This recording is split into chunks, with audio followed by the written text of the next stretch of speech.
വള്ളുവനാട്ടിൽ മാത്രം കണ്ടുവരുന്ന ഒരു കലാരൂപമാണ് തോൽപ്പാവക്കൂത്ത്. നിഴൽ കൊണ്ടുള്ള ഈ ഒരു വിസ്മയജാലം പ്രധാനമായും ഭദ്രകാളി ക്ഷേത്രങ്ങളിലാണ് അരങ്ങേറി വരുന്നത്.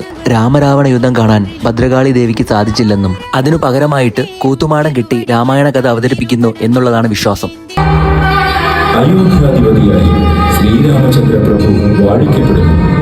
ഞങ്ങള് തോൽപ്പാവക്കൂത്ത് കലാകാരന്മാരാണ്. അച്ഛൻ മുത്തശ്ശൻ അങ്ങനെ പാരമ്പര്യമായിട്ടാണ് ഈ ഒരു അനുഷ്ഠാന കലാരൂപം ഞങ്ങൾ ക്ഷേത്രങ്ങളിലൊക്കെ അവതരിപ്പിക്കുന്നത്. കമ്പരാമായണത്തെ അടിസ്ഥാനമാക്കിയിട്ടാണ് തോൽപ്പാവക്കൂത്ത് ക്ഷേത്രങ്ങളിൽ അവതരിപ്പിക്കാറ്.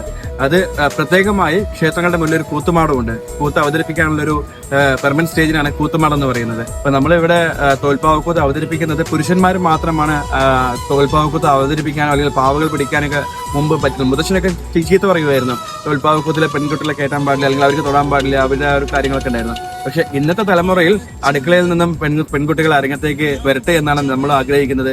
ഈ ഒരു കലാരൂപം അത് ഒരു സമയത്ത് അത് ഒരു ഡൈയിങ് ആത്മമായി എന്ന് പറയാം. കാരണം എന്താ വെച്ച് കഴിഞ്ഞാൽ ഇതിൽ കലാകാരന്മാര് കുറവായിരുന്നു, തുച്ഛമായ വേതനമായിരുന്നു നമുക്ക് കിട്ടിയിട്ടുണ്ടായിരുന്നത്. ക്ഷേത്രത്തിൽ പോയാലും നമുക്കുള്ള പരിഗണനയൊന്നും നമുക്ക് കിട്ടാറുണ്ടായിരുന്നില്ല, അവാർഡുകളും അംഗീകാരങ്ങളും കിട്ടാറുണ്ടായിരുന്നില്ല. രാമായണ കഥ മാത്രമല്ല, ഒരുപാട് അവയർനെസ് പ്രോഗ്രാമിന് വേണ്ടിയും ഈ ഒരു കലാരൂപം അരങ്ങേറുന്നുണ്ട്. പാവക്കൂത്ത് ഇനിയും കാണാൻ ആഗ്രഹിക്കുന്നവർക്ക് വേണ്ടിയിട്ട് ഇത് നടക്കുന്ന ക്ഷേത്രങ്ങളുടെ ലിസ്റ്റ് ഞാൻ കമന്റ് ബോക്സിൽ പിൻ ചെയ്യുന്നതായിരിക്കും.